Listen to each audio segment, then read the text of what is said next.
Hey everyone, we're going to solve another problem here. This time we're designing a voltmeter. Uh, in a previous video, we designed an ammeter using a 30 volt, or excuse me, a 30 microamp galvanometer with 100 ohm resistance. This time we're going to do a voltmeter. First off, I want to show you a typical galvanometer so you know what we're talking about. So I'm going to share my screen with you.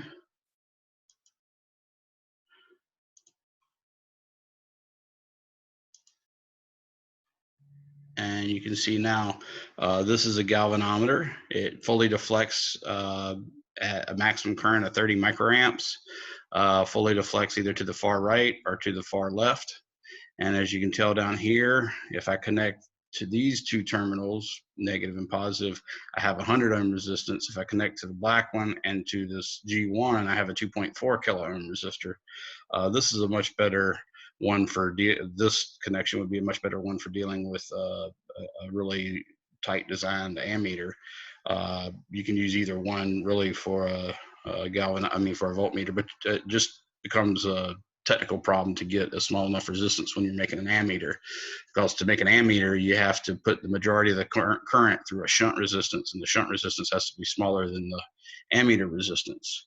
When you're doing a voltmeter, you actually just have to make sure that you draw a very small fraction of the current from the circuit, and you do that by putting a huge resistance in series with the galvanometer. So this is one that's, like I said, we're going to use it as if it's 30 microamps and 100 ohms. And from that, we're going to design a voltmeter. And that voltmeter will actually be able to measure up to 3.0 volts. Obviously, I didn't write that very clearly. 3.0 volts.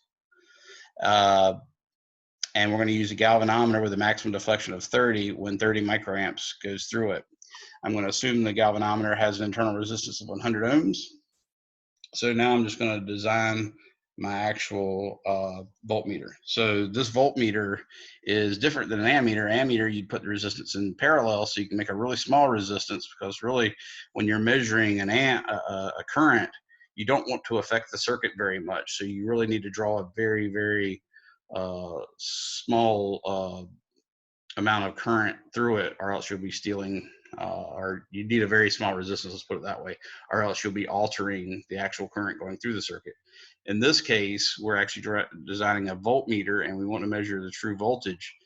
But if we have too small of a resistance, we're going to steal some of our current from the actual load, an appreciable amount of current from the load, and then that'll actually affect the total voltage that we're reading. So in both cases, we want an ideal scenario. So we're trying to make, in the ammeter case, we were trying to make a smaller resistance total as possible. And then in the voltmeter case, we're trying to make as big a voltage, or excuse me, as big a resistance as possible, so that we don't draw off much current. And that also gives you some understanding of how multimeters and ammeters have to change their different ranges. If you don't have an auto one, you have to change it to, up to 30 volts or up to 300 volts or up to 3000 volts. Each of those requires an even bigger resistance. So now we're going to go. So basically what we're having here is we're going to have a circuit that consists of a galvanometer, which I'll just mark as a box with a G on it, and then it has an internal resistance, which I've told you we're going to use 100 ohms.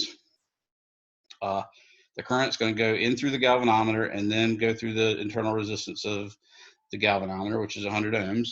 And then we're going to put a very large resistance, R, in line with it.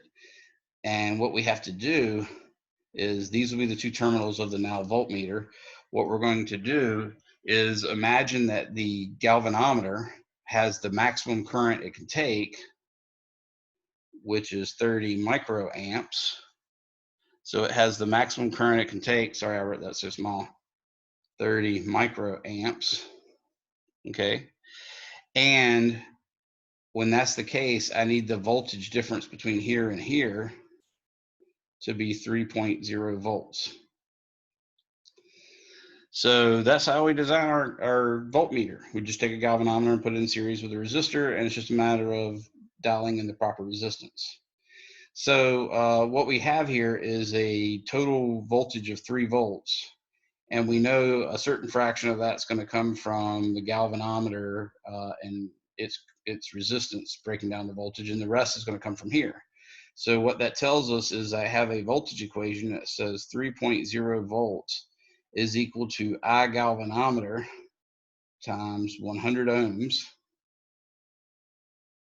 V equals IR again, plus I galvanometer times R. So our goal in designing this is to figure out what R will be.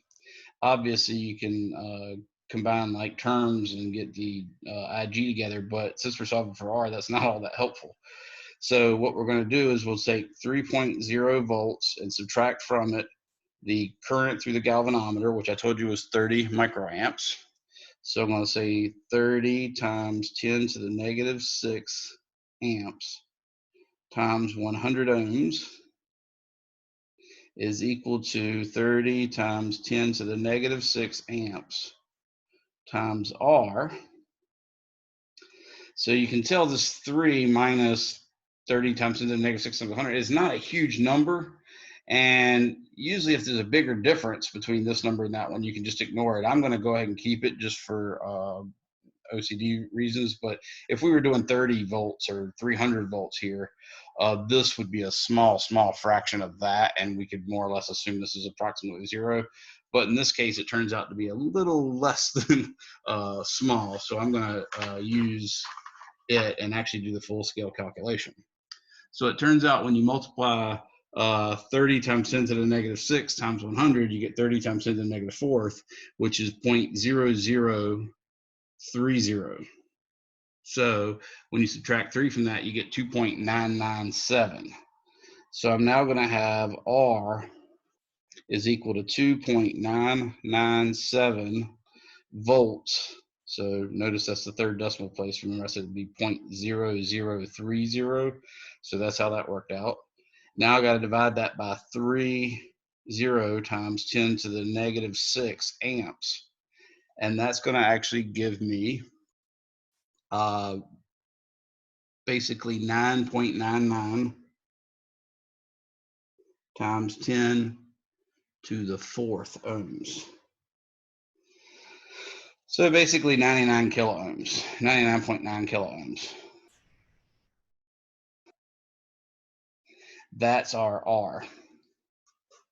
Okay, so when we put that R in series with the galvanometer, you can see the total resistance is quite big. It's going to be 99.9 plus 100, so that's literally 100 kilo ohms.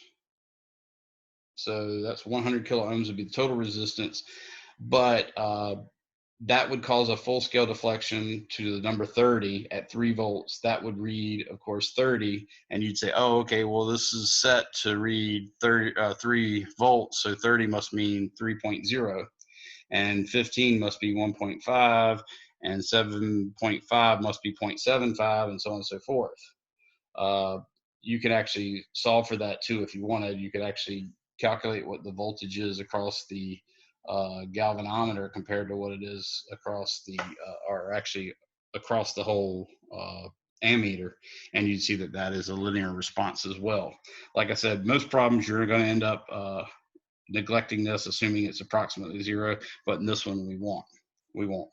So that's it. That's how you use a galvanometer to design a voltmeter. So hopefully that will help you guys solve those types of problems. Again, these are really bread and butter electronics types of problems, solving circuits, and then designing an ammeter from a galvanometer and designing a voltmeter from a galvanometer. That's it.